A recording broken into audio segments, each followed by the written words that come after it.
السلام علیکم ورحمۃ اللہ وبرکاتہ۔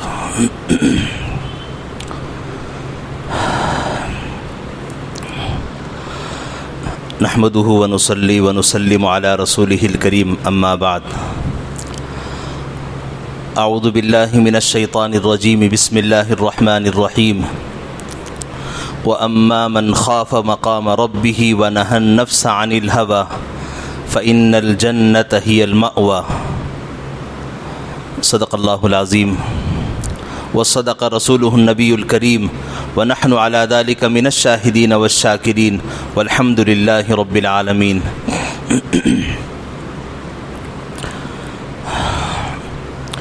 معزز بزرگوں اور عزیز بھائیوں، بات یہ چل رہی تھی کہ کچھ اعمال ایسے ہیں کہ جن اعمال کے کرنے سے اللہ رب العزت کلمے کی موت، ایمان کی موت نصیب فرماتے ہیں۔ موت کا اچھا ہونا زندگی کے اچھے ہونے پر موقوف ہے۔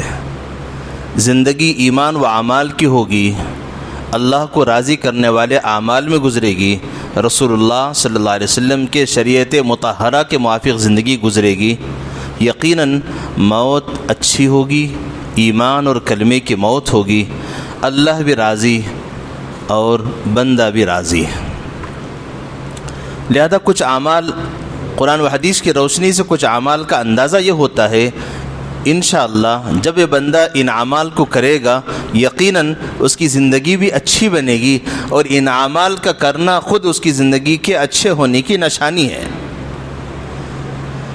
جب زندگی اچھی تو موت بھی اچھی ہے، اور جس کی موت اچھی تو قبر کا، حشر کا، پلصراط کا اور اللہ کے پاس سے حساب و کتاب کا سارا معاملہ آسان ہے، اور اس بندے کو ہم کہہ سکتے ہیں یہ جنتی ہے۔ وہ کچھ اعمال ہیں، اسی کا تذکرہ چل رہا تھا۔ 4 اعمال، 4 اسباب بتائے گئے تھے جن کے کرنے سے آدمی کو ایمان کی موت نصیب ہوتی ہے، اور ایمان کی موت کا نصیب ہو جانا یہ ہر انسان کی بس کی بات نہیں ہے۔ ہر انسان یہ چاہے زندگی میں جیسے بھی گزار لو لیکن کلمے کی موت مجھے نصیب ہو جائے، یہ ناممکن ہے۔ اس وقت اللہ کی توفیق سے ہی اس کی زبان سے کلمے کے الفاظ نکل سکتے ہیں، اور اللہ چاہے تو ہی اس کو کلمے کی موت مل سکتی ہے، ورنہ تو دنیا میں جو کچھ وہ بکتا رہا وہی الفاظ زبان سے نکلیں گے۔ اور یہ اصولی بات ہے کہ آدمی جتنا زیادہ بولتا ہے وہی بولی اس کی نیند کی حالت میں بھی زبان سے نکلتی ہے۔ جب نیند جیسی موت کا مرحلہ، النوم اخت الموت کہا گیا، نیند موت کی بہن ہے۔ جب دن بھر جو آدمی جو بکتا ہے، جو الفاظ بار بار کہتا ہے، ہم نے مدرسوں میں یہ بات دیکھی ہے کہ جو بچے دن بھر قرآن کا حفظ کرنے والے فجر سے لے کر عشاء تک وہی پڑھتے رہتے ہیں، جب وہ بچہ سوتا بھی ہے نیند میں وہی پڑھتا رہتا ہے۔ جب نیند میں جب اس کے دن بھر کا ذکر نیند میں ہونے لگے تو موت پر کیوں نہیں ہوگا؟ یقیناً ہوگا۔ اس لیے اپنی زبان کو ہمیشہ صاف ستھرا بنانا ہے، اور ہماری زبان سے وہ الفاظ نکلنے ہیں کہ جو الفاظ ہم کو آخری حالت میں نکالنا پسند ہے۔ آخری حالت میں کیا الفاظ نکالنا پسند ہے؟ وہ ہے اللہ کی بڑائی، اللہ کی کبریائی، سبحان اللہ، الحمدللہ، یا اشہد ان لا الہ الا اللہ، یا لا الہ الا اللہ۔ جب یہ الفاظ زبان پہ بار بار ہوں گے یہی الفاظ آخری حالت میں بھی نکلیں گے، کیونکہ زبان اس کی عادت بن گئی۔ زبان کو جب زبان کو جس چیز کی عادت بنی ہے، جو آدمی عادت سے مجبور ہوتا ہے، اور یہ الفاظ یقیناً اس کے منہ سے نیند میں بھی نکلیں گے، موت پہ بھی نکلیں گے۔ تو اس کے لیے 10 اسباب بتائے گئے، تو اس میں 4 باتیں بتائی گئی تھی، ان کو ایک دفعہ میں دہرا دیتا ہوں، ان کو یاد رکھیے۔ پہلا ہے اذان کے بعد کی دعا پڑھنا، اذان کے موقع پہ بات نہ کرنا، یہ بھی ہے۔ اذان غور سے سننا اور اذان کا جواب دینا، اور اذان کے بعد کی دعا پڑھنا۔ جو بندہ یہ عمل کر لے گا اللہ رب العزت اس کو کلمے کی موت نصیب کریں گے۔ ذرا سوچنے کی بات یہ ہے کہ صرف اذان کے بعد کی دعا پڑھ لے، زندگی بھر گناہوں میں لگا دے اور اس کو کلمہ نصیب ہو جائے، کیسے ہو سکتا ہے؟ ہاں، وہی بندہ اذان کے بعد دعا پڑھے گا جو نیک ہوگا۔ یہ اس بات کی نشانی ہے، جس کو خوف ہوگا، جس کو اللہ کا ڈر ہوگا، جس کو اس بات کا احساس ہوگا کہ میرے رب کا نام لیا جا رہا ہے، وہ بھی اللہ کے گھر سے لیا جا رہا ہے، لہذا عظمت سے جب وہ سنے گا تو اللہ کا خوف تو دل میں ہوگا اس کے پاس۔ علماء نے کچھ واقعات اس پہ لکھے ہیں، تو بعض واقعات سے، قصوں سے ہمیں عمل کا شوق و جذبہ پیدا ہوتا ہے۔ آپ نے سنا ہوگا ہارون رشید بادشاہ، اسلامی ملک کے ایک بڑے بادشاہ تھے، بہت بڑی ان کی حکومت تھی، نیک زمانے کے بادشاہ تھے، نیک بادشاہ تھے۔ وہ اپنے زمانے کے بہت بڑے عالم بھی تھے، حافظ قرآن بھی تھے، بہت بڑے محدث بھی تھے۔ وہ زمانے کے بادشاہ ایسے ہی ہوا کرتے تھے، بادشاہ جیسے ان کا گھرانہ بھی ویسی ہوا کرتا تھا۔ آج کے لوگوں کی طرح ہم نہیں سوچنا چاہیے لیڈروں کا حال کیا ہوتا ہے۔ اس کی بیوی جو تھی وہ زبیدہ تھی اور بڑی نیک خاتون تھی، بہت اچھے گھرانے کی، نیکی پسند اور خود نیک اعمال کرنے والی، اور خود حافظ قرآن بھی تھی۔ اور اس کے محل میں تقریباً 900 عورتوں کی ڈیوٹی ہوتی تھی، جن کی ڈیوٹی صرف قرآن پڑھنا ہوتا تھا۔ اللہ اکبر، 8 گھنٹے کی ڈیوٹی ہوتی تھی، 8 گھنٹے میں 300 عورتیں قرآن پڑھیں گی بس۔ 8 گھنٹے ہو گئے، پھر دوسرے 300 آئیں گے، پھر 8 ہو گئے تو پھر تیسرے آئیں گے، رات دن۔ وہ یہ چاہتی تھی کہ میں کوئی دنیا کی بات سنوں ہی نہیں، میرے کان میں کبھی غلط بات نہ پڑے، ہمیشہ میرے محل میں قرآن کی تلاوت ہو۔ اللہ کی قرآن سے بڑی کتاب، تلاوت سے بڑا ذکر کوئی اور ہو نہیں سکتا۔ اس نے بڑے بڑے کارنامے انجام دیے۔ اس زمانے میں حاجیوں کو پانی کی سہولت نہیں تھی، حاجی اونٹوں پہ جاتے تھے، پیاس کی وجہ سے کئی حاجی راستے میں مر جاتے تھے، اور خود مکے اور مدینے میں عرفات اور مینا میں پانی کی سہولت نہیں تھی، زمزم ملا تو پی لیے ورنہ پیاس سے مر گئے۔ تو اسلامی مملکت کی وہ ملکہ تھی، اور بادشاہ کے سامنے جب یہ باتیں آئی تو زبیدہ نے قسم اٹھائی اور کہا کہ نہیں، میں اس حاجیوں کو سہولت کر کے رہوں گی۔ اس نے ایک بڑی ندی چلائی جس کو نہر زبیدہ کہتے ہیں۔ آج بھی حج عمرے پہ جانے والے، وہاں جانے والے لوگ اس کو دیکھیں، اور آج کا سوشل میڈیا کا زمانہ ہے، اور نیٹ میں تو ساری نہر زبیدہ ڈالی گئی ہے، اور اس میں اس کی سہولتیں اس زمانے میں اس نے جو انجینئروں سے جو پلان لے کر کئی 100 میل دور تک پانی پہنچایا تھا، اللہ جزا خیر دے اس کو، اللہ اس کی خبر کو نور سے منور فرما دے، اس نے کہیں سے کہیں پانی پہنچایا اور حاجیوں کو سہولت عطا فرما دیا۔ الگر جب زبیدہ کا انتقال ہو گیا، اللہ کے پاس پیشی ہوئی، اللہ کے پاس سامنا ہوا، اللہ نے پوچھا زبیدہ میں نے تجھ کو بہت کچھ دیا تھا، بہت دیا تھا، تو اسلامی مملکت کی، اسلامی سلطنت کی تو ملکہ تھی، تیرے اشارے پہ سب کچھ ہو سکتا تھا، تو نے میرے لیے کیا کیا؟ اگر اللہ ہم سے بھی پوچھ لے تو ہے کوئی جواب ہمارے پاس؟ اللہ اکبر۔ ہم اتنا خرچ کریں گے تو اتنا بولیں گے، یہ ہمارا مزاج ہے، اللہ معاف فرماتے۔ زکوٰۃ کی رقم آدمی بانٹتا ہے تو پوسٹر لگاتا ہے، زکوٰۃ کی رقم بانٹتا ہے تو میڈیا پہ ڈالتا ہے، یہ میری زکوٰۃ بٹ رہی ہے۔ اللہ معاف کرے کہ تو زبیدہ سے اللہ نے پوچھا کہ میں نے تجھ کو بہت کچھ دیا تھا، تو نے میرے لیے کیا کیا؟ کیونکہ اس زمانے میں زبیدہ نے جو کارنامہ انجام دیا تھا، حاجیوں کی سہولت کے لیے جو پانی کا 100 میل دور تک پانی اس نے پہنچایا تھا، بور کا نظام نہیں تھا، بوڑیاں کھدوائی اور بڑی بڑی ندیوں سے، نہروں سے وہاں سے کنال بنائے، اور وہاں سے نالے اور ندیوں کے ذریعے سے پانی، اس نالے کے ذریعے سے وہاں حاجیوں کی سہولت مکے میں کرائی۔ زبیدہ نے کہا کہ یا اللہ، میں نے تیرے مقدس شہر کو آنے والے مقدس حاجیوں کے لیے جو پیاس سے مرتے تھے، میں نے ان کی پیاس بجھانے کا انتظام کیا۔ اللہ نے کہا کہ یہ کوئی کمال نہیں تیرا،